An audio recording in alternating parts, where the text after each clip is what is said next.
बचपन के बाद भी नई आदतें बनाना क्यों जरूरी है? उम्र बस नंबर ही है, जीवन नहीं।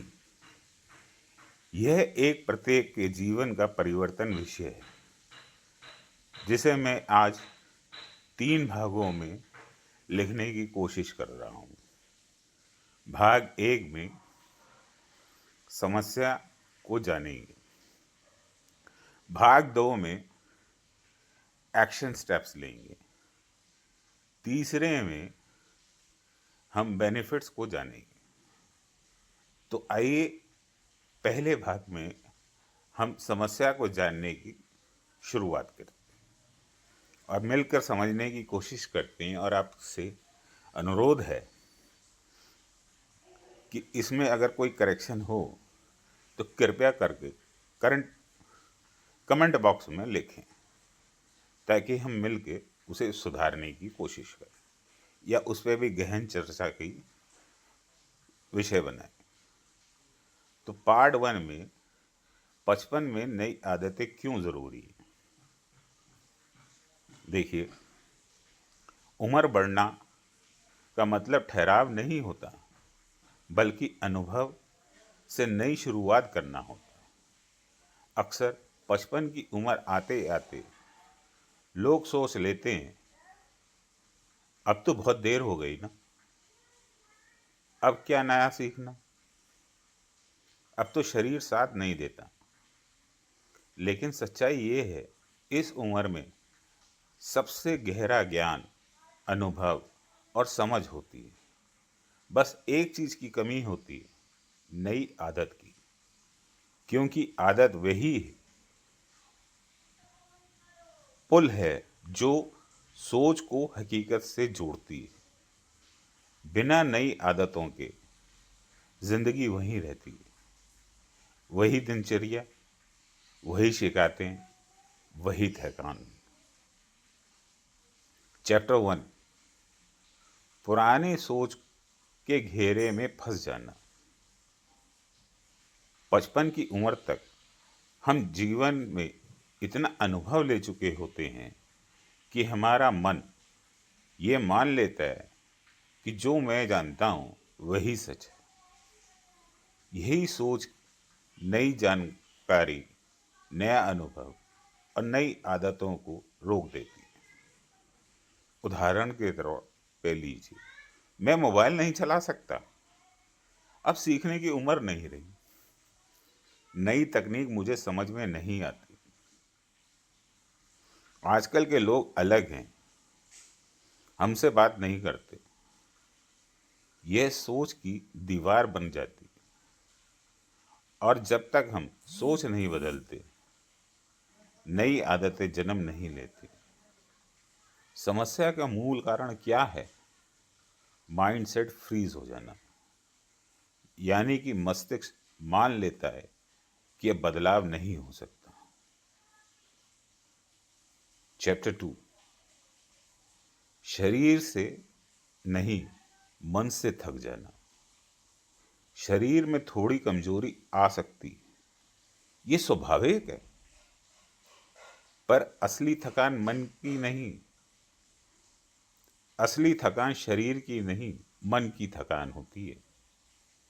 55 के बाद बहुत से लोग ये महसूस करने लगते हैं, अब कोई पर्पस नहीं रहा। बच्चे अपनी जिंदगी में व्यस्त हो चुके हैं, नौकरी या बिजनेस में कोई जोश नहीं बचा, और हर दिन बस समय काटने जैसा लगता है।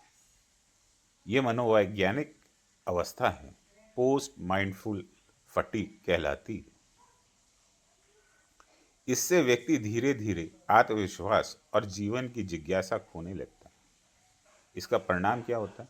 मोटिवेशन खत्म हो जाता है, दिन खाली लगने लगता है, पुरानी यादों में जीना शुरू कर देता है, नई चीजें सीखने की इच्छा खत्म हो जाती है। चैप्टर 3, सामाजिक दूरी और अवलोकन। 55 की उम्र के बाद दोस्त कम हो जाते हैं, रिश्ते सीमित रह जाते हैं, और बहुत से लोग इमोशनल आइसोलेशन के शिकार बन जाते। पहला काम, बच्चे, जिम्मेदारियां हमें व्यस्त रखती हैं। अब समय है पर साथ कोई नहीं। ये अकेलापन धीरे धीरे माइंड को सुन कर देता है। लोग नई आदतें इसलिए नहीं बनाते क्योंकि उन्हें लगता है जब मेरे लिए क्या बचा है, अब तो बस खत्म हो चुका है। पर सच यही है, नई आदतें ही वो रोशनी हैं जो आपको अंधेरे कमरे में खिड़की खोल देती। चैप्टर 4, सेल्फ वर्थ पे काम करना होगा।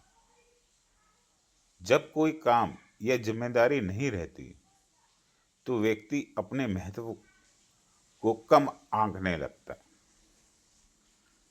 55 से ज्यादा की उम्र में बहुत से लोग कहते हैं अब हम किसी काम के, बच्चे अपनी दुनिया में खुश हैं, अब तो बस दिन काटने। इसे कहते हैं आइडेंटिटी क्राइसिस। व्यक्ति अपनी पहचान खो देता है और जब पहचान खो जाती है तो जीवन की दिशा भी खो जाती। नई आदतें तभी बनती हैं जब व्यक्ति को लोगों की और मैं भी कुछ कर सकता हूं। Chapter 5, passive lifestyle. हर दिन की जैसा सुबह उठना, टीवी देखना, खाना, झपकी लेना और शाम को थोड़ी सी सैर। हर दिन एक जैसा। ये मनोटी धीरे धीरे मेंटल डलनेस बना जाती। इससे रिजल्ट क्या होता है? दिमाग का स्टिमुलेशन खत्म हो जाता है। सोचने की शक्ति सोचने की शक्ति जी हाँ, सोचने की शक्ति घट जाती है और छोटी छोटी बातों पे चिड़चिड़ापन बढ़ जाता है। मनुष्य की प्रकृति है कुछ नया करने की, और जब नया बंद हो जाता है तो जिंदगी रिपीटिशन बन जाती, और रिपीटिशन बिना उद्देश्य के डिप्रेशन में बदल जाती। चैप्टर 6, आर्थिक असुरक्षा का डर। बहुत से लोग 55 के बाद फाइनेंशियली इनसिक्योरिटी महसूस करते हैं। अब इनकम कहाँ से आएगी? अगर बीमारी हो गई तो? बच्चे मदद करेंगे या नहीं? ये डर अक्सर नई चीजें सीखने की ऊर्जा छीन लेता है। पर असली समाधान डर से भागना नहीं, बल्कि नई फाइनेंशियल हैबिट्स बनाना है। जैसे थोड़ा सा निवेश समझना, पैसिव इनकम के रास्ते ढूंढना, एक्सेट्रा। लेकिन जब एक व्यक्ति नई आदत नहीं अपनाता, डर हमेशा उसे बड़ा बना देता है। 7, टेक्नोलॉजी से दूर। आज की दुनिया डिजिटल हो गई है। Mobile, internet, AI, online banking, YouTube, UPI, सब कुछ।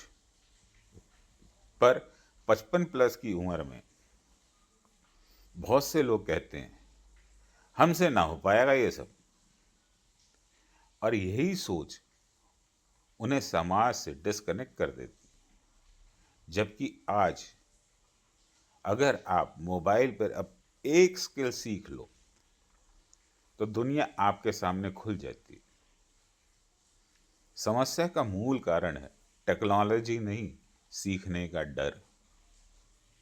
चैप्टर 8, टाइम तो है पर उपयोग नहीं करना आता। रिटायरमेंट के बाद सबसे बड़ी चुनौती होती है समय का उपयोग कैसे करें। लोग कहते हैं अब तो पूरा दिन खाली है, लेकिन वही खालीपन धीरे धीरे उदासी में बदल जाता है। नई आदतें जैसे walking, journaling, meditation, new hobbies, language सीखना, इन्हीं खाली पलों को जीवन के सुनहरे पल में बदल सकते हैं।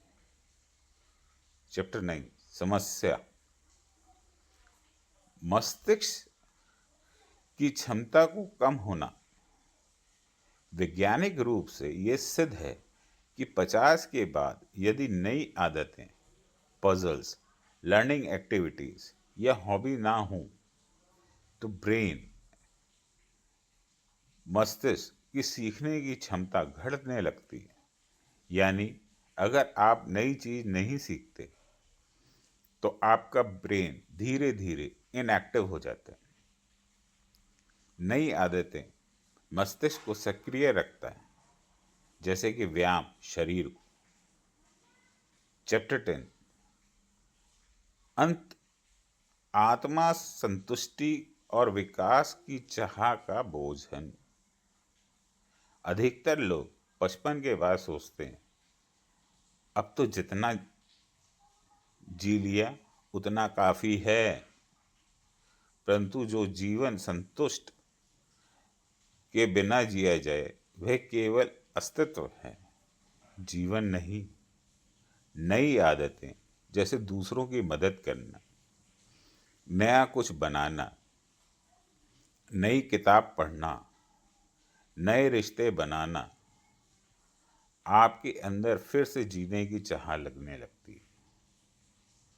अंत में मैं आपसे यही कहूँगा, 55 की उम्र में सब कुछ से बड़ी समस्या है वह उम्र नहीं, ठहराव है, स्टैग्नेशन। नई आदतें इस ठहराव को तोड़ती हैं।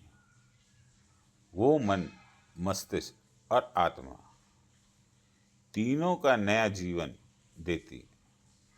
इसलिए 55 की उम्र का मतलब समाप्ति नहीं, बल्कि नया आरंभ है।